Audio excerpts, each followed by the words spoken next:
In 1963, a man in central Turkey was renovating his house. He swung a hammer at a basement wall, and the wall gave way into empty darkness. Behind it was a room. Behind the room, a tunnel. And at the end of that tunnel was a city, carved 85 meters straight down into the rock, big enough to hide 20,000 people. It had been sitting under his living room the entire time. The town above it is called Derinkuyu, in Cappadocia. The name means deep well. Nobody there knew what they were standing on.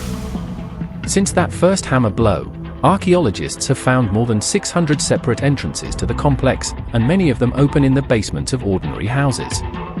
For generations, families had been storing potatoes a few meters above a hidden metropolis. The first thing you notice going down is that this is not a cave. Caves are made by water. This was made by hands. The rock here is volcanic tough, soft enough to cut with iron tools, but it hardens on contact with air. So you can carve a corridor with hand tools, and the corridor will hold up a hillside for thousands of years. Every stairway, every doorway, every room was chiseled out on purpose. And the scale of that purpose is difficult to hold in your head. Derinkuyu runs at least 18 levels deep, descending roughly 85 meters, the height of a 20-story building, pointing the wrong way. It is the largest excavated underground city in Turkey. And it is not alone. Cappadocia hides around 200 more, and Derinkuyu is connected to the neighboring city of Kaymakli by a tunnel nearly 9 kilometers long. 20,000 people could shelter inside. Not just people, their livestock, and enough food to outlast a siege. Think about what that number actually means. That is a small modern town, moved underground, in the dark, breathing the same air, for weeks at a time. And they built it without machines and without electric light, hauling every basket of rubble up to the surface by hand. Because this was not a bunker. It was a functioning settlement. Down there, carved into the rock, archaeologists found stables for animals, storage cellars, communal kitchens, wine and oil presses, chapels with Greek inscriptions on the walls, and a room widely identified as a school.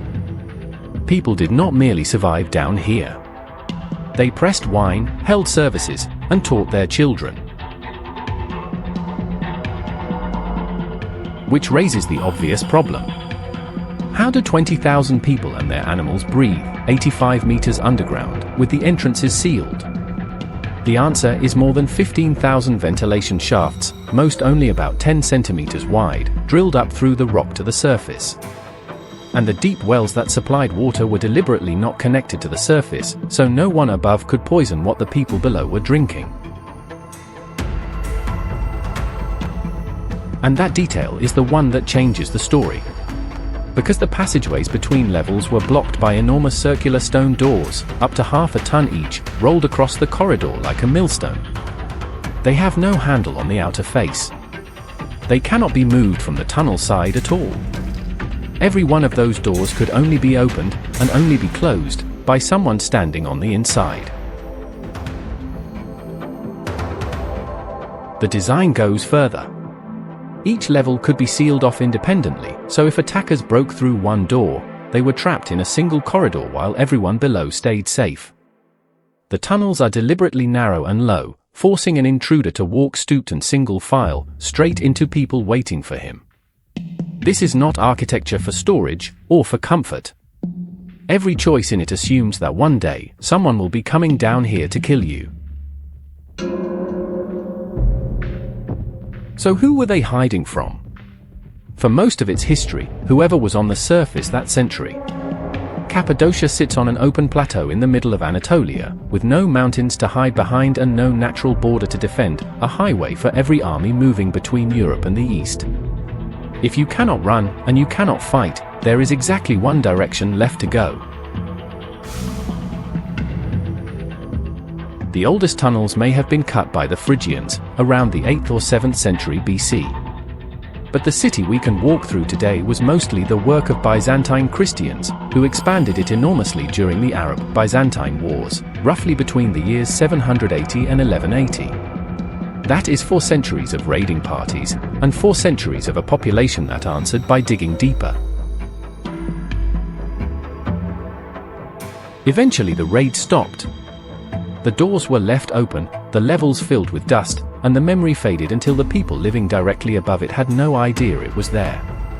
It stayed forgotten for decades, until one man decided to knock down a wall. Around 200 more underground cities are known across Cappadocia, and most have never been fully explored.